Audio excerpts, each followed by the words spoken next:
Amigos, hermanos, los saludo en el bendito nombre de nuestro Señor Jesucristo. Para mí es un privilegio en esta noche poder estar aquí con ustedes reunidos a través de las páginas sociales para poder compartir con ustedes el mensaje de Dios en esta noche y poder llegar a los corazones de todas las personas que están ahí reunidas con nosotros. Que esto sea una bendición para todos y que el Señor nos pueda hablar a través de su palabra. Quiero compartir con ustedes en esta noche el mensaje de la profecía de Jonás. Vamos a orar para que sea el Espíritu Santo que nos hable. Padre Celestial, yo te doy gracias. Te pido que tu palabra sea predicada con poder, con denuedo, con sabiduría. Que la ventana de los cielos se abra para que pueda ser tu Espíritu Santo ministrando los corazones de todas las miles de personas que todos los días entran a las páginas sociales a escuchar tu mensaje. Háblanos con tu palabra, Señor, en el bendito y poderoso nombre de Jesucristo de Nazaret. Amén y amén.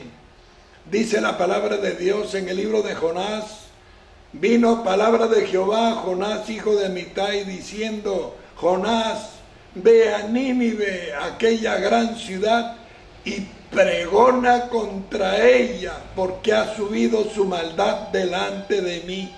Y dice la palabra de Dios, hermanos, que Jonás no quiso ir a Nínive. Salió huyendo de la presencia de Jehová y descendió al puerto de Jope y compró un pasaje para irse en un barco para Tarsis, pensando que había alguna forma de huir de la presencia de Dios. Dice la palabra de Dios que Jonás se metió dentro del interior del barco y se echó a dormir. De pronto Dios desató una tempestad tan grande que dice la Biblia que el barco parecía que se iba a partir en dos. Era tan fuerte la tempestad que tuvieron que echar los enseres del barco por la borda y que luchaban para acercar el barco a tierra, pero no podían. Era tan fuerte la tempestad que pensaban que iban a morir y la mayoría de ellos comenzaron a clamar a sus dioses. Y Jonás estaba durmiendo en el interior del barco cuando de pronto descendió el capitán del barco y le dijo: ¿qué tienes, dormilón? Levántate y clama a tu Dios, ¿no sabes que estamos a punto de perecer? Y Jonás se levantó y le preguntó: ¿quién eres? ¿De dónde vienes? Y dice la Biblia que los tripulantes del barco estaban tan asustados que comenzaron a echar suertes para saber por qué les había sobrevenido tan grande mal, porque no se había visto una tempestad como esta en mucho tiempo. Y la suerte cayó sobre Jonás. Entonces ellos dijeron: ¿quién eres? ¿De dónde vienes? ¿De qué nación? ¿A qué nación perteneces? ¿Y qué cosa es lo que has hecho? ¿Por qué nos ha sobrevenido este mal? Y entonces Jonás le dijo: soy siervo de Jehová de los ejércitos y me fue encomendada una misión de llevar la palabra de Dios a Nínive, pero yo escapé de la presencia de Jehová y me metí en este barco. Y entonces los tripulantes le decían: ¿y ahora qué hacemos para que el barco se aquiete, para que el mar se nos aquiete, porque estamos a punto de perecer? Y entonces Jonás le dijo: écheme fuera del barco, de otra manera moriremos todos. Pero ellos no querían y seguían luchando para llevar el barco a tierra, pero no podían, hermanos. Y dice Jonás: volví a insistir: écheme del barco o todos van a morir conmigo. Y entonces ellos dijeron: Jehová, tú has hecho como has querido. Nosotros no queremos que nos tengas por culpable de la sangre de este hombre inocente. Y entonces tomaron y le rogaron a Dios que no los culpara de su muerte y lo lanzaron por la borda. Pero Jehová tenía preparado un gran pez que se tragase a Jonás. Dice la bendita palabra de Dios que cuando el pez se tragó a Jonás, Jonás estuvo en el interior del pez por 3 días y 3 noches. El barco, hermanos, sufrió solamente las pérdidas materiales. La tormenta se aquietó y aquellos hombres reconocieron que Jehová era Dios, reconocieron que Jonás era su siervo y reconocieron que nadie como Jehová para hacer lo que hizo y calmar la tempestad en medio de ese mar embravecido. Bendito sea Dios. Y entonces Jonás clamaba en el interior del pez y rogaba a Dios hasta que le dijo: yo cumpliré lo que te prometí. Y entonces el gran pez lo vomitó a Jonás en tierra. Y Jonás salió a cumplir la voluntad de Dios, que era llevar la palabra de Dios a esa nación llamada Nínive. ¿Qué era Nínive? Nínive era una nación fundada por el rey Nimrod, una nación que fue convertida en el imperio asirio por el rey Sennacherib, que vivía de la rapiña, del saqueo, del robo, de la maldad. Una nación que no sembraba, que no cosechaba, que no plantaba, se dedicaban a asaltar, a robar, a saquear, abrían los vientres de las mujeres y estrellaban a sus hijos no natos contra las rocas, a los hombres los despellejaban vivos, a las mujeres las secuestraban como esclavas sexuales. Y dice la palabra de Dios, hermanos, a los reyes los colgaban en jaulas en la puerta de la ciudad. Nínive era una ciudad amurallada de hombres guerreros y violentos que vivían de la pura maldad, del saqueo y de la rapiña. Y entonces Dios le había mandado a Jonás a predicar en esta nación. Por eso es que él no quiso ir, por eso es que escapó a Jope tratando de huir a Tarsis, porque él sabía que esta nación no conocía a Jehová. La reputación de Nínive era terrible, de una nación sanguinaria, violenta. Y Jonás pensó que no iban a escuchar su mensaje, pero estaba equivocado. Así que Jonás se dirigió a esta ciudad llamada Nínive, una ciudad de 3 días de camino, una ciudad, hermanos, que ya era conocida por su reputación dedicada al robo y al asalto y a la rapiña, y comenzó a pregonar el evangelio por las calles, gritando: Nínive, arrepiéntete, porque viene un severo juicio sobre ti y vas a ser destruida en 40 días. El mensaje de Jonás caló hondo en el corazón de esta nación ninivita, al punto que comenzaron a arrepentirse, al punto que el rey se puso en cilicio. El rey se echó ceniza sobre su cabeza y mandó a toda la nación ninivita a ayunar, diciendo: ayunemos a Jehová, tal vez Él se compadezca de nosotros y tenga misericordia y no nos destruya. Y el rey mandó a ayunar animales, mandó a ayunar a toda la gente, mandó a ayunar a los niños, a toda la nación ninivita, tratando de aplacar el enojo y la ira de Dios, hermanos. Y Dios aplacó su ira, aunque usted no lo crea, Dios aplacó su ira. Y tuvo compasión de Nínive, porque el rey y toda su gente importante, sus príncipes y todos los que vivían en esa gran ciudad, se habían humillado y se habían quebrantado delante de Dios y habían pedido perdón por su maldad y por su pecado. Entonces Jehová se compadeció y tuvo misericordia de ellos. 150 años después, mandó al profeta Nahum a decirle lo mismo: Nínive, arrepiéntete, porque viene juicio sobre ti y serás destruida. Pero esta vez Nínive no escuchó el mensaje de Nahum y fue devastada, arruinada y destruida. Hermanos, esto que nos está pasando es juicio de Dios. La gente no se da cuenta. La gente no se apercibe. Ustedes se cuentan a su alrededor cuántos ministros, cuántos hombres de Dios han fallecido. No se da cuenta que Dios está enojado. Tal vez si usted viera morir solo los impíos, entonces usted diría: pero ellos mueren porque son impíos, porque viven mal. Pero no, hermanos, están muriendo pastores, ministros, líderes, está muriendo mucha gente que ha tenido ministerios buenos. Y usted póngase a pensar, Dios anda muy enojado, hermanos. Hace un poco de tiempo atrás, antes de que comenzara este virus y esta pandemia a devastar la tierra, estaban en polémicas de los matrimonios igualitarios, estaban en polémicas de la legalización del aborto, estaban en polémica de la legalización de los asaltos, los robos, los saqueos. La maldad en las calles se había multiplicado en gran manera y lo sigue haciendo.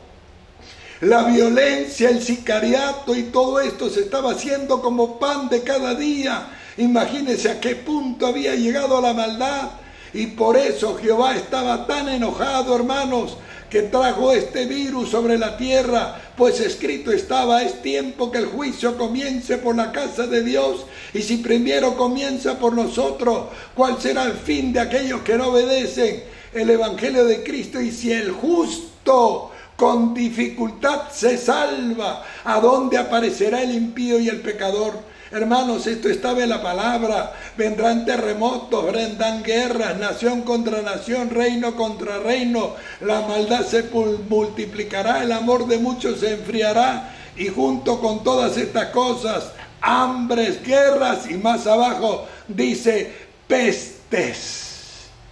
Y es lo que estamos viviendo en este momento. Pero la gente no se da cuenta. La gente dice: no, Dios es un Dios de misericordia.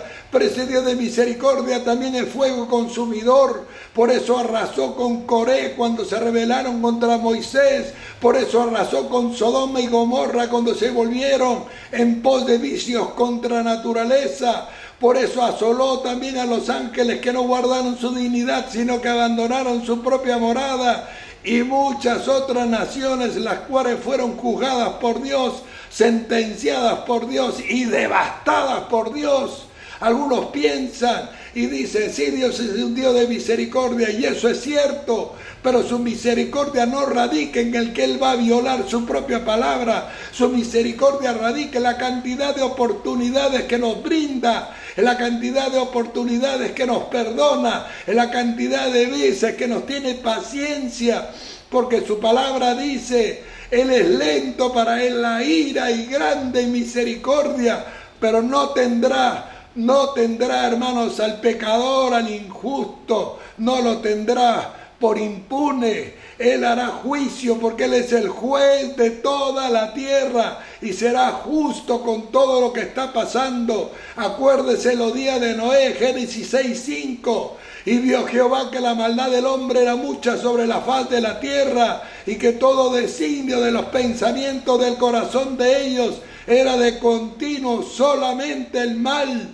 Y se arrepintió Jehová de haber hecho al hombre, y le dolió en su corazón, y ahí fue cuando vino juicio sobre la tierra, y el diluvio la arrasó. Y así también está escrito: así como en los días de Noé será la venida del Señor.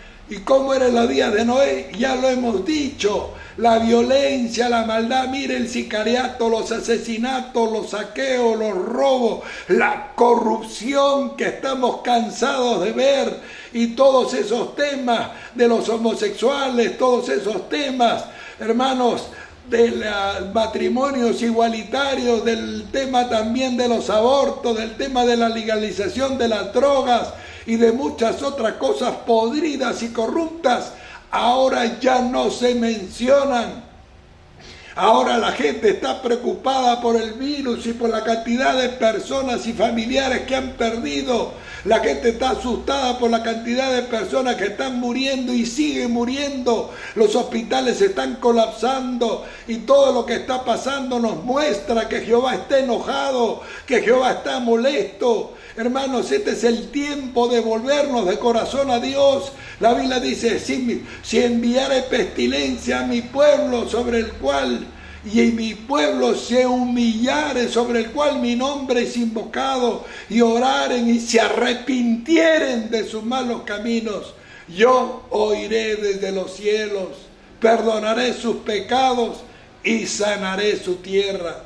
Hermanos, este es el tiempo, como en el tiempo de Jonás, de arrepentirnos. Jonás se enojó mucho porque Nínive fue perdonada. Jonás hubiera caído, hubiera querido que cayera juicio. Pero Jehová le dijo a Jonás: ¿por qué te enojas? ¿No te das cuenta que este pueblo no sabe discernir entre su brazo derecho y su brazo izquierdo, entre el bien y el mal? Y ahora que se han humillado, ¿cómo no he de perdonarlos? Hermano, ¿usted cree que si la iglesia se humilla, si el pueblo de Dios se humilla en todo el Perú, usted cree que Jehová no pararía esta pandemia? Hermano, Él tiene el control. Usted piensa que depende de la ciencia. La ciencia y la sabiduría vienen de Dios. Él es quien prende al sabio en su astucia, quien da la sabiduría y el entendimiento. de su boca viene el conocimiento. Hermanos, Él está permitiendo todo esto. La gente no se da cuenta que lo único que quiere es un arrepentimiento sincero. Nínive se arrepintió, Jehová la perdonó. 150 años fue devastada porque no se quiso arrepentir. Es el momento que nosotros nos volvamos a Dios. No estamos aquí para juzgarnos ni para cuestionarnos, sino para humillarnos al Todopoderoso. Porque de cierto está enojado, de cierto está molesto, por eso está pasando lo que está pasando y la gente no se da cuenta de eso, no se da cuenta que este es el momento donde más necesitamos doblar rodillas para reconocer que Jehová es el único que tiene el control. Hermanos, mire todo lo que ocurrió a lo largo de la historia y cada vez que el pueblo se arrepentía, por eso la Biblia dice arrepentíos y convertíos para que vengan de la presencia de Jehová tiempos de refrigerio. O usted ya no se cansó de estar encerrado, o usted ya no se cansó de ver esta pandemia como está matando gente y como muchas personas han perdido sus trabajos y muchas personas su economía se ha venido al suelo y muchas empresas han colapsado y muchos han quebrado y la violencia en las calles recrudece porque el Señor lo dijo, la maldad se multiplicará y el amor de muchos se enfriará. Muchos se han vuelto religiosos, muchos se han alejado de los caminos de Dios. Por eso claramente dice, angosto es el camino que lleva a la vida eterna y pocos son los que lo hallan. Ancho es el camino de la perdición y muchos son los que van por él. Hay mucha gente que su camino cree que es derecho. Hay mucha gente que no entiende el mundo espiritual. Hay mucha gente que cree que Jehová se conforma con 5 minutos de oración o 10 minutos de oración. Está usted equivocado. Dios quiere mucho más de nosotros. Por eso está pasando lo que está pasando. Pero después de todo esto va a venir un gran avivamiento que va a sacudir el planeta Tierra. Hermanos, esta palabra que Dios ha puesto en mi corazón para nosotros es una palabra que tenemos que entender para que se den cuenta que la tierra fue destruida por el diluvio, que Coré fue destruido por la mano de Dios, que Sodoma y Gomorra fue incinerada por fuego del cielo y muchas otras calamidades van a seguir viniendo si el pueblo no se vuelve a Dios. El único que está esperando es que nos arrepintamos, lo único que está esperando es que nos volvamos de corazón al Señor para que Él tenga compasión y misericordia y nos perdone y comience a desaparecer este virus que así como vino, así también se irá. Póngase a pensar, hermano, reflexione, piense. ¿Qué es lo que está pasando? No solamente se están muriendo impíos, se están muriendo pastores, ministros, predicadores, cantantes, hombres de Dios conocidos, porque Dios está muy enojado y Él no quiere lo que le damos, Él quiere mucho más de eso, mucho más. Él quiere que nos humillemos y que le busquemos y que nos dediquemos a entender que el mundo no consiste en la abundancia de los bienes que posee, que el mundo consiste en agradar a los ojos de Jehová de los ejércitos y poder alcanzar y echar mano de la vida eterna. Yo espero que estas palabras que hemos compartido en este día hayan podido llegar a lo profundo de vuestros corazones y haya sido de mucha bendición para todos nosotros. En el bendito y poderoso nombre de Jesús. Amén y amén. Vamos a orar para que el Espíritu Santo, hermanos, cale hondo en el corazón de todos los que escuchen esta palabra. Padre Celestial, yo te pido en el nombre de Jesús que esta poderosa palabra que hemos compartido pueda calar hondo en los corazones de todos nosotros, porque es el tiempo de arrepentirnos, es el tiempo de volvernos a Dios de todo nuestro corazón. En el bendito y poderoso nombre de Jesús de Nazaret. Amén. Dios les bendiga grandemente en el nombre de Jesús. Amén.